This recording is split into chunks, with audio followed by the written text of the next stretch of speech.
Everybody, welcome to What's Up Wednesday.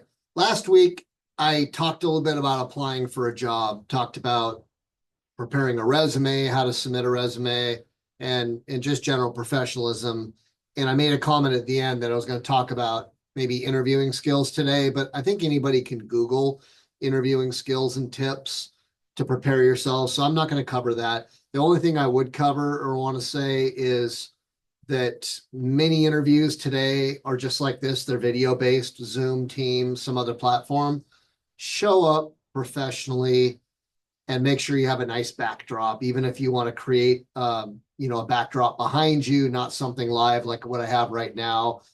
Make sure that you're professional, your clothing is ironed, you look the part for the job. That's a big mistake that I see people make on a regular basis. If you're applying for a job where you're going to be wearing a button-up shirt, I wouldn't recommend wearing a three-piece suit necessarily, but dress to the interview.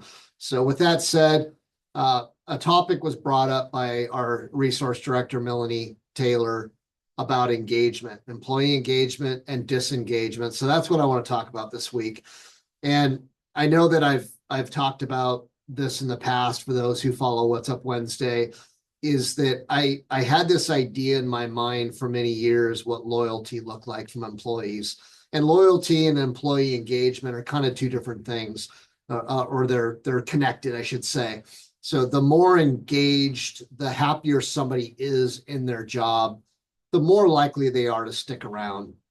And a lot of times employers measure loyalty by whether an employee stays or goes.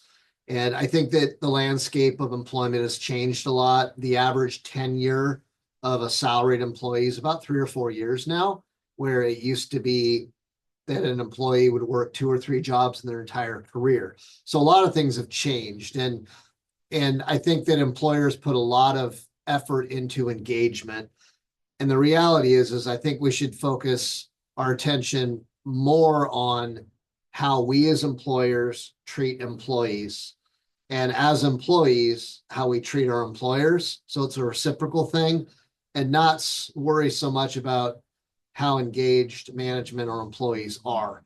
I know I'm overly simplifying this a little bit, but one way or the other, I think that especially when we look at a more contingent workforce, a workforce that's more transient in nature, like the people who work for us, they tend to go from job to job to job and employer to employer to employer. And we can really only expect as an employer, or even as an employee who goes to work for ISS or any of our competitors or other like companies, contractors, whatever it might be, any kind of a role where you're working on a project for that project, it seems that the commitment level of each party is for that project. And there are a lot of perks and benefits to this kind of work. Number one, there's generally pretty good pay rates. Sometimes there's overtime. Usually there's per diem. So, somebody can make a whole lot of money doing transient type traveling contract work. But at the end of a project, there isn't that assurance that you're going to remain with that company. You may end up going to another company, another project, and there's just a transient nature of the employment relationship. And I think that, again, employee engagement and loyalty, it's that two-way street where we're both committed to the contract of that project. And I know that many of you out there have heard me say that as an employee, if you make a commitment to a project, it's very honorable to fulfill that commitment and complete it, see it through to the end. We see so often that 3 weeks or 4 weeks before a project ends, people are actively searching for the next opportunity, and they're not afraid to drag up and leave before the job ends and not see the thing through to the end because they're worried about job security. And it's a very real argument, and it's a great argument. And I want to address it this way. I think that people who focus on the things within their control, the quality of their leadership, how they present themselves, and the job that they do while they're working is going to dictate job security with anybody. And ultimately, for both the employer, us, and the employee, the people who work for us, it's a big commitment and effort to develop that employment relationship. So I know that we as an employer, we want to keep our people from project to project. And much of that for us is dictated by our client demand and the number of projects we have, and then the timing between them. So we do everything that we possibly can to prolong those relationships. And, in between there are options, maybe some consulting work. Obviously, unemployment benefits are an option, but it's one of those things. And I think that a lot of people, they also budget for it by saving their overtime and banking their per diem so that they have a slush fund to live on between projects. Because ultimately, the project folks tend to make more money than the salaried people do. And they have some benefits that they don't get as a salary employee. And then you could say the same thing vice versa.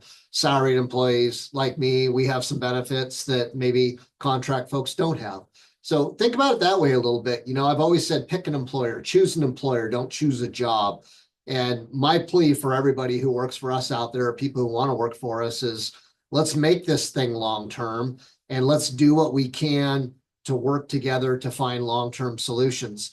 But I think it benefits all employers and employees to approach things that way and engage with one another instead of looking at things very short-sightedly and only for the course of this contract or this project, because in the long run, that doesn't really get us anywhere. And a few weeks ago, I talked about people who are always looking for work because they drag up and leave or they don't perform at a high level. There's a good argument there that they wouldn't be in that position if they watch this What's Up Wednesday and heed what I'm saying. So hopefully this helps, and we'll see you next Wednesday.